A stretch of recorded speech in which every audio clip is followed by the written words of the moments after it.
দেখো আমরা হচ্ছে পরবর্তী স্টেপটা দেখবে বা পরবর্তী প্রশ্নটা দেখি, সেটা হচ্ছে আমাদের কি two phase four wire supply system wire SC system. তাহলে দেখো আমাদের হচ্ছে দুইটা ফেজ নিব, আমরা দুইটা ফেজ, তাহলে আমাদের এই যে একটা ফেজ, এই জায়গায় আমরা আরেকটা ফেজ নেওয়া হলো, তাহলে আমরা এই দুইটা তার নিয়েছি। এই দুইটা তারের সাথে আরো দুইটা ওয়্যার যুক্ত করতে হবে, আমরা টু ফেজ নিব। তাহলে এই দিক দিয়ে আমাদের কয়টা, একটা মিড পয়েন্টার, এই পাশে হচ্ছে আমাদের আরেকটা ফেজ, এই পাশেও আমাদের আরেকটা ফেজ।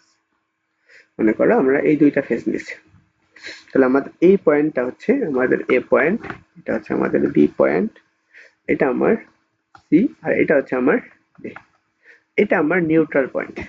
দেখো এখান থেকে আমি প্রত্যেকটা ফেজ থেকে আমি এইটুকুর অ্যাঙ্গেলটা কত থাকে, ভোল্টেজটা কত থাকে, বিএম থাকে। এইখান থেকে এইটুকুর ভোল্টেজ হচ্ছে কত, বিএম। তাহলে টোটাল এ থেকে বি এর ভোল্টেজ হচ্ছে কত, টু বিএম। আবার এখান থেকে এইটুকুর ভোল্টেজ হচ্ছে বিএম, আবার এইখান থেকে এইটুকুর ভোল্টেজ হচ্ছে কত, বিএম। তাহলে আমরা বি থেকে সির ভোল্টেজ হচ্ছে কত, সেটা হচ্ছে টু বিএম। তাহলে ভোল্টেজের আমার আরএমএস ভ্যালুটা আমরা পাবো।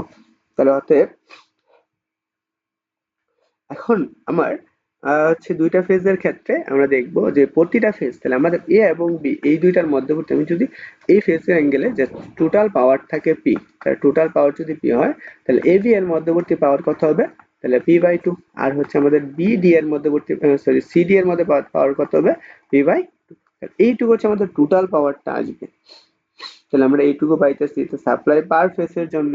তাহলে আমি এইখান থেকে এ থেকে বি পর্যন্ত এটা হচ্ছে আমাদের কি একটা ফেজ, আর হচ্ছে সি থেকে ডি হচ্ছে এটা আমার আরেকটা ফেজ, তাহলে আমরা দুইটা ফেজ পাই যাচ্ছি।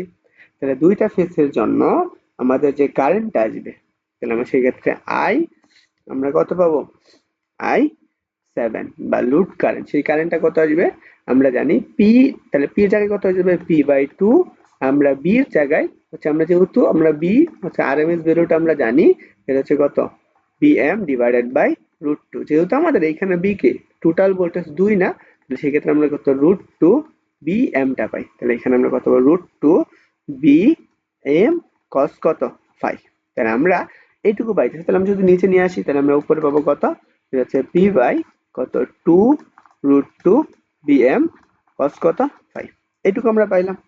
এখন এই অংশটুকু যদি আমাদের পাওয়া হয়ে যায়, তাহলে আমার এই ক্রস সেকশন এরিয়া দিয়ে আমাদের সে কারেন্টটা কতটুকু যাচ্ছে, লস কতটুকু যাচ্ছে, সেইটুকু আমার লাগবে।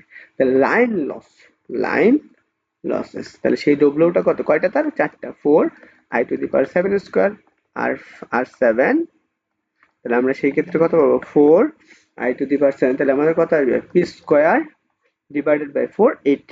এইট কত আসবে, এইট আসবে গিয়ে হচ্ছে বিএম স্কোয়ার কত স্কোয়ার ফাইভ। তাহলে আমি কি rho L A to the power A, just cross section area. তাহলে আমাদের এ 7। আমরা এইটুকু পাই। তাহলে উপরে নিচে কাটাকাটি করো, তাহলে আমরা সেখানে কত, P square rho L divided by two B M square কত স্কোয়ার ফাইভ এ 4 এ 7। তাহলে আমরা এইটুকু পাইতেছি লাইন লস। তাহলে সেই লাইন লসটা পাইলে তাহলে আমাদের আর কি লাগবে, এখন আমাদের cross area of cross section, area of cross section, section, তাহলে ক্রস সেকশনটা আমরা পাবো, সেটা হচ্ছে আমাদের এ 7 ইকুয়াল টু আমরা কত পেয়েছি, P square rho L divided by two BM square কত স্কোয়ার ফাইভ ডব্লিউ, এইটুকু পাইতেছি।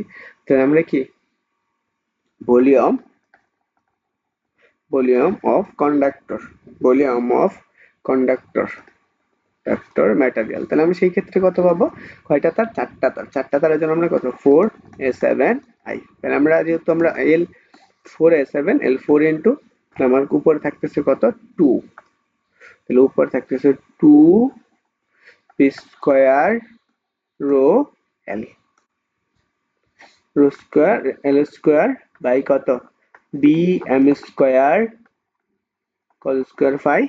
তাহলে আমি এটাকে যদি একবারে লিখে দেই, তাহলে উপরে পাবো টু কে, নিচে পাবো গিয়ে হচ্ছে, সরি আমরা উপরে পাবো জাস্ট কে, নিচে পাবো two cos square five, cos square five.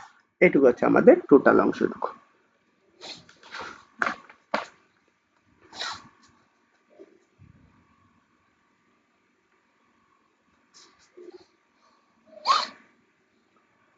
আশা করি এটা আমরা বুঝতে পারছি।